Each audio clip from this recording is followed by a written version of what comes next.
میں تو روزانہ وہاں پر جو چیزیں جو میڈیا پہ نہیں آتی آپ بھی دیکھتے ہیں، میں بھی دیکھتا ہوں. آپ بولتے ہیں انٹرنیشنل معاملات پہ، میں بھی جہاں تک ہوتا دیکھتا ہوں، کرتا ہوں، لیٹر لکھتے ہیں. لیکن مجھے بتائیں نا، میرے عالم اسلام کے بڑے بڑے لیڈر کہاں ہیں؟ میرے عالم اسلام قوتیں کہاں ہیں؟ میری عالم اسلام کی شخصیات کہاں ہیں؟ میری عالم اسلام کی وہ تمام تنظیمیں کہاں ہیں جو مسلمانوں کے نام پر فنڈز اکٹھی کرتی ہیں، جو مسلمانوں کے نام پر بنی ہوئی ہیں؟ کیا انہیں وہ جلتے ہوئے معصوم بچے نظر نہیں آتے؟ کیا انہیں بھول گیا حضرت عمر فاروق رضی اللہ تعالی عنہ نے کیا فرمایا تھا؟ کیا انہیں بھول گیا کہ اقتدار پر بیٹھ کر، منبر پر بیٹھ کر، کسی گدی پر بیٹھ کر جب ہم لیکچر دیں گے، جب ہم وہاں بیٹھ کر اپنا اقتدار، چاہے وہ گدی کا ہو، چاہے وہ منبر کا ہو، چاہے وہ اقتدار کا ہو، ہم سنبھالیں گے تو روز محشر ہم سے پوچھا جائے گا کہ دین والے، تو نے دین کی تعلیم دیتے ہوئے کتنی دفعہ یہ پکارا کہ فلسطین میں یہ ہو رہا ہے؟ کتنی دفعہ تو نے پکارا کہ معصوم بچے مدد مانگ رہے ہیں؟ کتنی دفعہ تو نے اپنے بچوں کے رزق میں سے پیسے نکال کر، اپنی جیب میں سے پیسے نکال کر، اپنے گھر کے اخراجات میں سے پیسے نکال کر تو نے وہاں بھیجے؟ کتنی دفعہ تو نے بائیکاٹ کیا؟ میرے پاس ایک جماعت کے نا بڑے ذمہ دار آئے 2 دن پہلے، ایک مذہبی جماعت کے.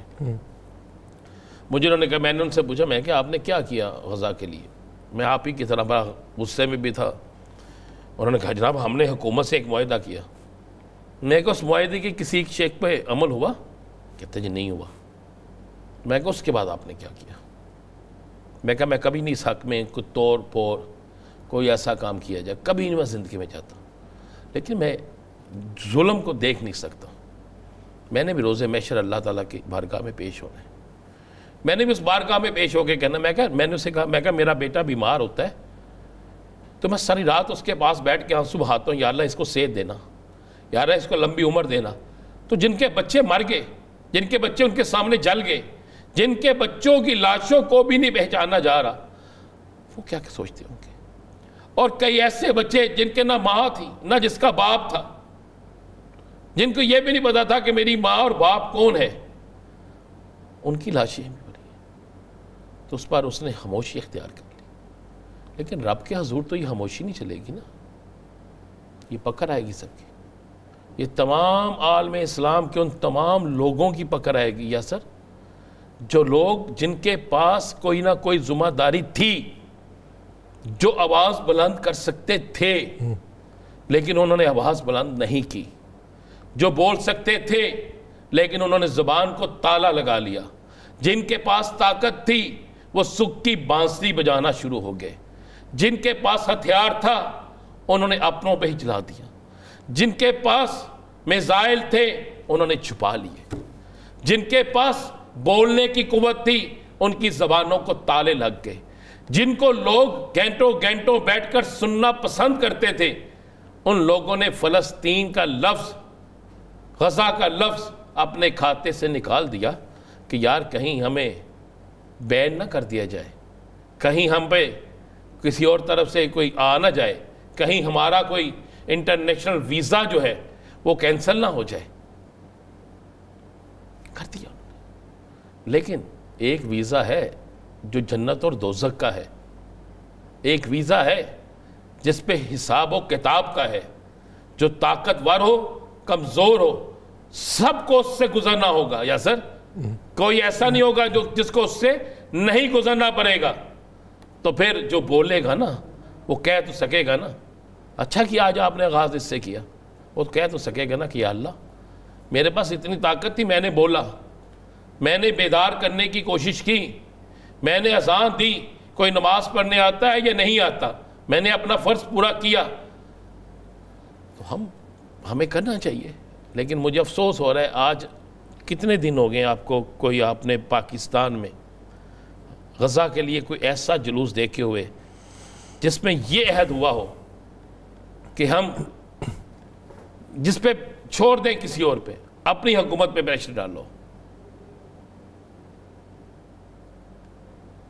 لائے نا ان صحافیوں کے سامنے جو اسرائیل گئے تھے، نہیں کسی کے پاس نام تو مجھ سے پوچھ لے، میں نام دے دوں گا۔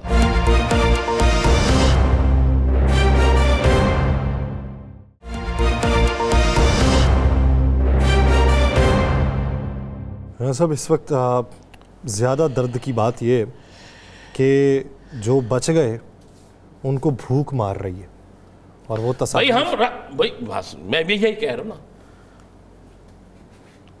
حضرت ابوبکر صدیق رضی اللہ تعالیٰ عنہ کے واقعے کا پتہ ہے نا؟ کون سا سر؟ جب انہوں نے کہا تھا میں نے میٹھا کھانا ہے، تو گھر میں جو اناج آتا تھا اس سے میٹھا نہیں بنتا تھا، اتنا نہیں تھا، ان کی بیوی نے بچا کے تھوڑا تھوڑا رکھا، ماں جی نے، اور ایک دن میٹھا جب پیش کیا، پوچھا یہ کہاں سے آیا؟ تو فرمایا کہ میں نے تھوڑا تھوڑا بچا کے رکھا۔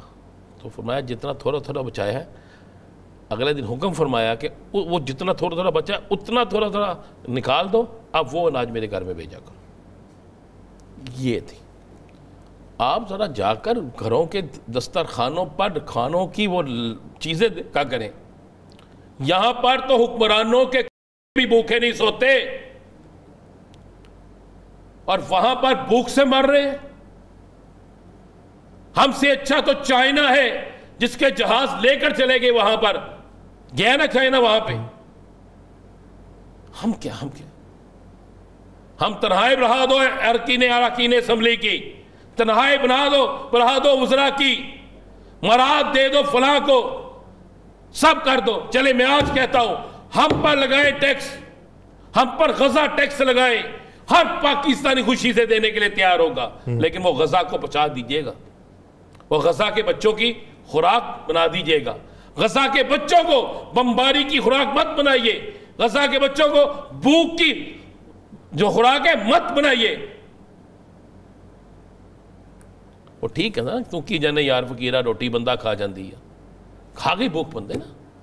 وہاں پہ جب میں بھی دیکھتا ہوں چیزیں پکڑی ہوئی، پھر وہ بچہ آپ نے ایک دیکھا جو برتن پکڑے تو ہنستا مسکرا رہا ہے، وہ مسکرا نہیں رہا۔ میرے سے تو ایک سر بچے کی تصویر نہیں جا رہی ذہن سے، کیمپ کے اندر تھا بچہ، 2 سال کا ہوگا یا 1.5 سال کا، سر آدھا اس جگہ سے اس کی سکل غائب ہے، اور جلا ہوا ناقابل شناخت، جس کو بمباری کے ذریعے مارا گیا، جلایا گیا، وہ بھی دہشت گرد تھا۔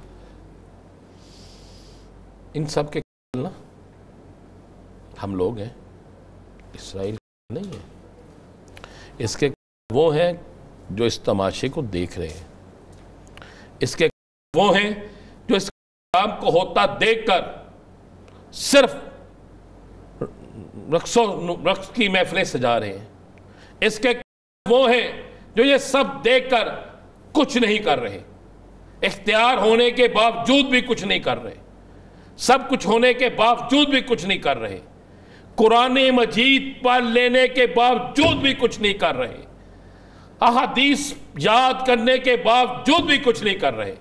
ہم سب اس کے ذمہ دار ہیں، ہم سب ذمہ دار ہیں، اور یہ ایسی ذمہ داری ہے کہ جس کا پوچھا جائے گا، یہ انگلی استعمال جہاں ہوگی ہوگا نا حساب اس کا، یہ آنکھ جہاں استعمال ہوگی ہوگا نا حساب، یہ زبان جہاں استعمال ہوگی ہوگا نا حساب، نکلے ہوئے ایک ایک لفظ کا حساب ہوگا، ہاتھ چلائے ہوئے ایک ایک انگلی کا حساب ہوگا۔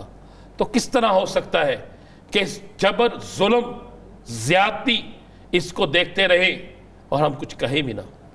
ہم لڑ نہیں سکتے تو بولیں بھی نہ، کچھ دے نہیں سکتے تو اس کو دے دیں جو قتل کر رہا ہے، قاتل کو اوزار دے دیں، قاتل کو قتل کرنے کے لیے خنجر دے دیں، قاتل کو مارنے کے لیے پسٹل دے دیں، قاتل کو پسٹل خریدنے کے لیے پیسے دے دیں، قاتل کو قتل گاہوں میں بم برسانے کے لیے سب کچھ دے دیں، قاتل کو آرام کرنے کے لیے بڑے بڑے جہاز دے دیں، اور ہم پھر کہیں کہ میں ہوں مسلمان۔ جس نے اپنے مفادات کے تحت اپنی قوت گویائی خود ہی سلب کر لی ہے، بینائی جو ہے اس سے آنکھیں موند لی ہیں اور سماعتیں جو ہیں وہ کسی اور طرف کو متوجہ کر لی ہیں، ہاتھ جو ہیں انہیں زنجیروں کی مانند باندھ لیا اور پاؤں جو ہیں ان میں بیڑیاں پہن لی ہیں صرف اس وجہ سے کہ اپنے مفادات ہیں۔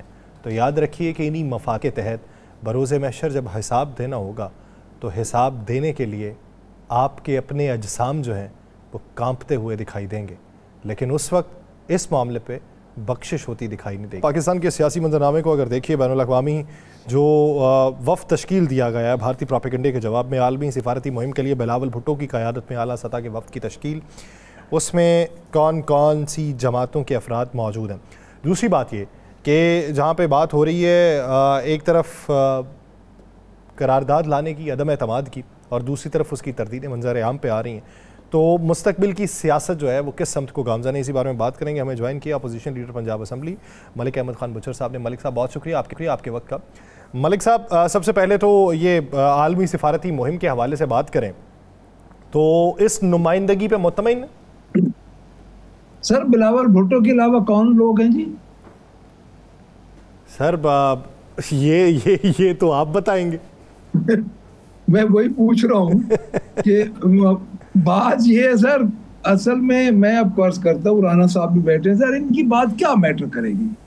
15 دن جنگ لگی رہی ہے، 15 دن، یعنی جنگی ماحول، ہندوستان کی جو خباثت تھی اور اس کا جو ایک ذہنیت ہے مودی کی، اب بیچارہ بلاول بھٹو یا اس کے ساتھ جو 3rd 4th ٹیئر کے لوگ ہیں، دیکھیں بات یہ نہیں ہے، بات یہ ہے کہ میری لیڈرشپ اگر نہیں بولے گی تو میری آواز کون سنے گا؟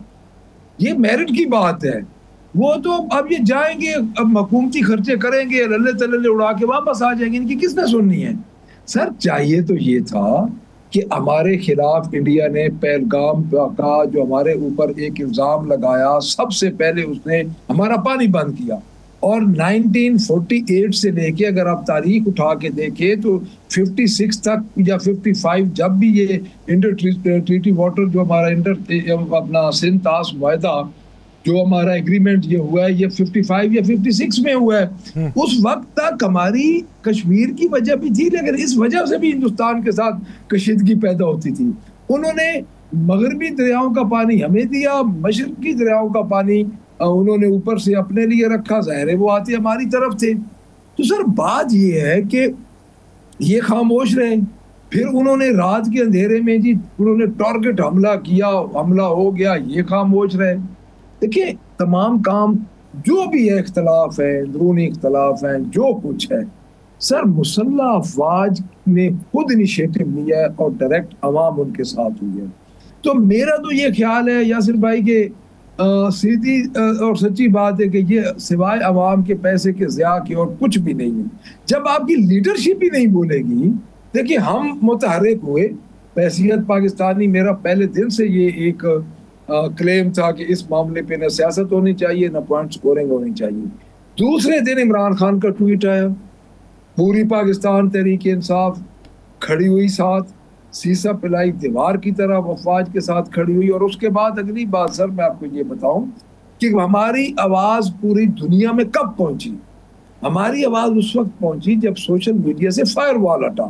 اٹس مین کہ فائر وال تو لگا ہوا تھا پاکستان تحریک انصاف پہ، جب فائر وال ہٹا تو پوری دنیا کو جب پتہ چلا تو ڈیجیٹل میڈیا، الیکٹرانک میڈیا جتنا بھی مضبوط تھا انڈیا کا، اس کو ہمارے ڈیجیٹل میڈیا نے مات دی، الیکٹرانک میڈیا نے مات دی۔ آپ لوگوں نے دیکھیں جو چینل سے انہوں نے دن رات اپنا کردار ادا کیا، جتنے بھی چینل سے، انہوں نے کیا کیا مجھے یہ تو بتائیں۔ ان کے منہ سے ایک مذمت مودی کے لیے نکلی؟ سر دیکھیں اس وقت کے اگر آپ وہ اعزاز احمد صاحب ہیں، سیکرٹری خارجہ تھے، ان کی بات سنیں، جب مودی آیا تو اس کے تو علم ہی بھی نہیں تھا کہ مودی پاکستان آ رہا ہے یا نہیں آ رہا۔ پرائم منسٹر ہاؤس ڈائریکٹ تھا اس وقت ان کے ساتھ۔ سر بات یہ نہیں ہے، بات یہ کہ یہ کیوں، یہ 15ویں 16ویں صدی تو ہے نہیں کہ آپ بے وقوف بنائیں گے لوگوں کو۔ اب یہ وفد جو جا رہا ہے کس لیے جا رہا ہے؟ جب نہ زرداری بولے، نہ نواز شریف بولے، نہ شہباز شریف بولے، یا نہ مریم نواز بولے، تو وفد کیا کرے گا؟ مجھے یہ بتا دیں۔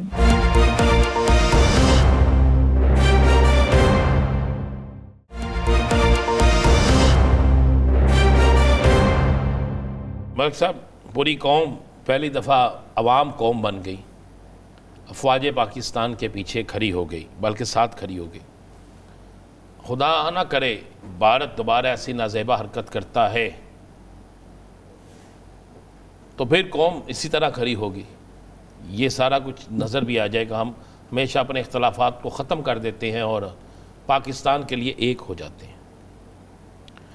اس سارے معاملے کے بعد کوئی حکومتی سطح پر جو وزیر اعظم نے کہا تھا کہ ہم تحریک انصاف سے رابطہ رکھیں گے تاکہ یہ یکجہتی قائم و دائم رہے، کیا یہ یکجہتی قائم و دائم رکھنے کے لیے کوئی رابطہ ہوا یا نہیں؟ رانا صاحب، سب سے پہلی بات تو یہ ہے کہ آپ کی جو یہ بات ہے کہ اگر ہندوستان نے دوبارہ کوشش کی جو کہ لگ رہا ہے کہ اپنی خفت وہ مٹائے گا، میں بار بار کہہ رہا ہوں، میں نے فلور آف دا ہاؤس پہ بھی کہا ہے، میں نے ہر جگہ پہ میں یہ بات کر رہا ہوں کہ ہندوستان ابھی یہ جنگ ختم نہیں ہوئی. جو اس کو ہزیمت اور جس شرمندگی اور جس طرح بری طرح سے اس کو شکست کا سامنا کرنا پڑا ہے وہ پوری دنیا میں اس وقت اس کا ڈی مورلائز ہو گیا ہے. ایک دفعہ وہ اپنی ذہنیت مودی دکھائے گا. اس کے لیے سر دیکھیں بات ہے سیدھی، قوم بھی کھڑی ہوگی. پاکستان تحریک انصاف اپنی افواج کے ساتھ سیسا پلائی ہوئی دیوار کی طرح کھڑی ہو. اور یہ میں کیٹیگوریکلی یہ میں بات آن دا ریکارڈ کہہ رہا ہوں، پاکستان تحریک انصاف کے ساتھ سر وہ کبھی بھی بات چیت اس لیول پہ نہیں کریں گے جس لیول پہ خان صاحب کے مقدمات کے بارے میں ان کو کوئی انصاف پہ فیصلہ کرنا پڑے. جب بھی لوگوں میں اضطراب بڑھتا ہے، لوگوں میں یہ ہوتا ہے کہ یار یہ زیادتیاں کر رہے ہیں، دیکھیں کس طرح میں مانوں کہ یہ سچے ہیں. اس دن میں ساتھ تھا، یہ پوری ٹریفک بلاک کر دیتے ہیں. جمعرات والے دن جو تھا لاسٹ تھرسڈے کو نہیں ملنے دیا گیا. منگل کو ان کی بہنوں کو گھنٹے کے بعد یعنی دھوپ میں پوری دنیا کھڑی رہی. جس دن ادھر بمباری ہو رہی تھی یہ ہمارے ایم این ایز کو مار رہے تھے، سرفراز حامد رضا، ملک عامر ڈوگر، شاہد خٹک وغیرہ سب کو یہ ادھر سے ان کی پولیس مار رہی تھی. کے پی کے ہاؤس میں میٹنگ میں سارے گلے شکوے دور ہو گئے؟ جی میٹنگ اپنا کیا بھی کیا ہو سر؟ ہاں جی، اسلام آباد. اسلام آباد آپ بھی تھے؟ ہاں جی ہاں جی ادھر آپ بھی تو اس میٹنگ بڑی رات گئے تک میٹنگ جاری رہی. رانا صاحب وہ میٹنگ کوئی اس میٹنگ کو ہائپ دی جا رہی ہے، ایکچولی خان صاحب کے کیسز کی بریفنگ کی میٹنگ تھی. وہ اس میں کوئی ایسی بات نہیں تھی کہ کوئی اللہ معاف کرے اس میں کوئی ایسی بات ہوتی کہ جس کو ہم یہ وہ خان صاحب کے کیسز، خان صاحب کے دو مین جو کیس ہیں، ایک ہمارے سیکرٹری جنرل صاحب ہیں اور ایک سلمان صفدر صاحب ہیں. انہوں نے بریفنگ دی ہے کہ خان صاحب کے کیسز کس سٹیج پہ پہنچے ہیں.